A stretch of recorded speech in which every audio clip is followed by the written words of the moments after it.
Assalamualaikum warahmatullahi wabarakatuh. Salam rahayu, salam sejahtera bagi kita semua. Mugi Allah paling rahmat dan keberkahan bagi kita semua. Amin ya rabbal alamin. Nah, kali ini Mbah Mul ingin menanggapi sebuah pertanyaan seperti ini dari beberapa pelaku spiritual dan beberapa teman yang bertanya pada Mbah Mul. Mbah, itu ada beberapa channel di YouTube yang mengarahkan orang dengan yang juga ODGJ, dan beberapa musafir ditanyai bukan interogasi ya, ada yang dipotong rambutnya sampai dibersihkan seperti itu, apa membedarkan lakunya, Mbah? Karena beberapa orang di sana itu dilihat dari beberapa praktisi spiritual itu malah menjalankan laku nih, ya, laku ngitang dan laku ngedan itu nih. Nah, bagaimana Mbah Mul menanggapinya? Nah, ini jawaban Mbah Mul ya. Pertama, yang namanya YouTube ini kan sebenarnya media ya, media informasi dan media hiburan. Nah, beberapa yang sudah sukses di situ membuat konten ataupun video yang dimana di situ mengedepankan tentang kepedulian terhadap ODGJ, orang yang hidup di jalan, dan beberapa musafir ataupun orang dengan sedang mengenal laku safar atau musafir ini. Nah, di antaranya ada dua, yaitu channel Sinau Urip dan Pak Purnomo Belajar Baik. Sebenarnya banyak lagi tetapi Mbah Mul hanya mengedepankan itu yang populer saja tanpa mengurangi maksud ataupun mengkritisi. Tetapi di sini Mbah Mul ingin menggarisbawahi beberapa pelaku spiritual yang memang merasa terganggu. Ya, terganggu seperti ini. Satu, mereka menjalankan laku di mana ada kondisi yang harus mereka lakukan dengan cara seperti itu.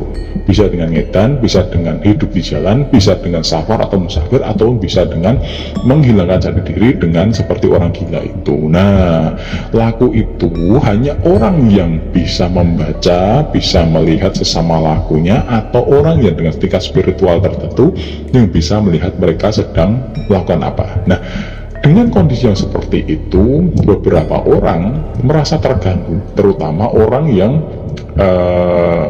lakunya adalah laku ngidang atau laku ngedan atau seperti ODGJ, yang dimana penampilannya seperti kumuh dan dianggap sebagai orang tidak waras atau orang gila.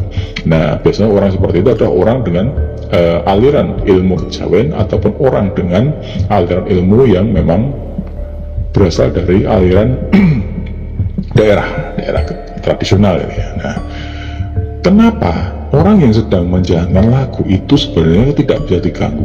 Nah, bagi mereka itulah gangguannya, yaitu bertemu dengan orang-orang yang merasa bersimpati dan merasa membuka jati diri dan membadarkan lakunya dengan cara diinterogasi secara halus ya. Ini ya, diinterogasi itu wawancarai, dikasih makan, diajak berbicara. Karena beberapa orang yang menjaga laku ngidang ini, mereka memang toponnya bisu, tidak berbicara. Nah, ketika diajak berbicara, mereka nantinya akan membadarkan, dipotong rambut, diresiki. Ya, percuma, karena mereka itu nanti akan selesai setelah rambutnya itu sampai sepunggung atau kumisnya sejanggut, atau nanti sampai hilang semua pakaian yang ada di dalam dirinya secara natural. Nah, nanti dawuhnya akan apa? Nah, seperti itu. Dengan kondisi yang seperti itu, dengan dimandikan, dipotong, badar mesane sebetulnya. Tetapi bagi orang yang tidak tahu, mereka itu ya mengalami gangguan kejiwaan atau ODGJ. Makanya ada yang direhabilitasi, ada yang dipotong. Selama tidak mengganggu sebenarnya tidak masalah, tapi kan mengganggu secara pandangan spiritual, pandangan visual, Mbak. Banyak orang kelihatan pinggir jalan. Nah, itu secara visual. Nah, kelirunya kita itu kadang memandang orang dari sebelah mata. Mereka melakukan laku spiritual seperti itu sebenarnya kan tidak tanpa alasan. Mereka melalui dawuh dari seorang guru, ataupun memang itu memang benar-benar ODGJ. Nah, dari beberapa orang yang memang di jalan itu tidak ada yang murni ODGJ.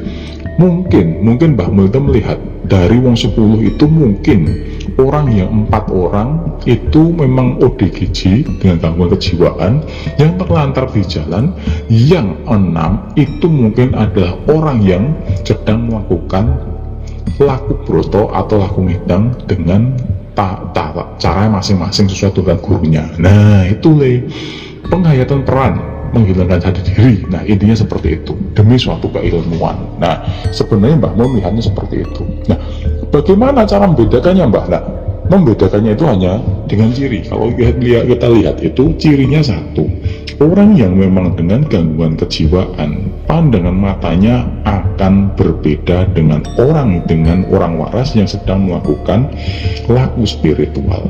Satu, dandannya walaupun kondisinya itu sudah awut-awutan, tidak mandi, ya, kumel, ya, nanti terlihat dari cara solah lakunya, tatapan matanya, gerak mimik dari wajah dan gestur tubuhnya itu beda. Nah, bagi orang yang memiliki ketajaman spiritual, mereka akan melihat dari sisi metafisik ataupun supranatural. Nanti terlihat auranya berbeda, tetapi dari segi spiritual ketika orang bisa kontak batin kita bisa melihat kondisi seseorang, maka akan terlihat, oh ini sedang menjalankan laku. Nah, orang yang lebih tinggi ilmu yang akan lihat tujuannya kemana, gurunya siapa, arahnya mana, nanti sama seperti apa, dan nanti tujuannya seperti apa, akan terlihat jelas seperti gambaran di TV itu. Tetapi bagi orang yang tidak mampu, ya kita hanya bisa melihat dari gestur tubuh, pandangan mata, tidak bisa ditipu. Nah, orang-orang zaman dulu yang melakukan laku seperti ini biasanya adalah dalang, pelaku seni, pelaku peran, dan beberapa orang yang berada di pekerjaan yang sifatnya bertemu dengan orang banyak dan pelaku seni. Karena untuk menghilangkan jati diri dan karakter harus melebur di dalam masyarakat banyak dan menghilangkan jati diri dan identitasnya. Itulah yang dinamakan topongedan ataupun topongedan. Kalau dalam hal yang bersifat lebih agamis, lebih ritmis, namanya adalah laku musafir, yang dimana di situ beliau ini lebih tertata dengan keadaan yang namanya adalah agama, terutama agama Islam. Jadi arah dari sang guru lewat bimbingan sebuah torekoh nantinya akan bawa laku yang namanya laku musafir. Tetapi apakah dua-duanya bisa sama Mbak? Sama, hanya beda penjalanan dan kondisi orangnya. Nah, beberapa orang yang menghadapi seperti ini biasanya kan tahu ini ODGJ, ini orang musafir, ini orang yang benar-benar ODGJ beneran, ataupun orang dengan ODGJ yang terlantar ya. Maksudnya terlantar itu tidak ada pemeliharaan.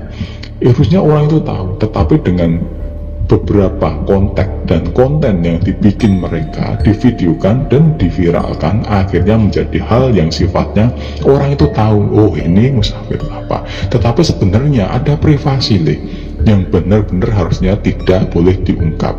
Seumpama jati diri, ya, jati diri, asal muasal, latar belakang, dan beberapa yang sifatnya keilmuan beliau, dari mana sangat ilmunya, itu tidak boleh. Nah, semoga ini bermanfaat. Wassalamualaikum warahmatullahi wabarakatuh.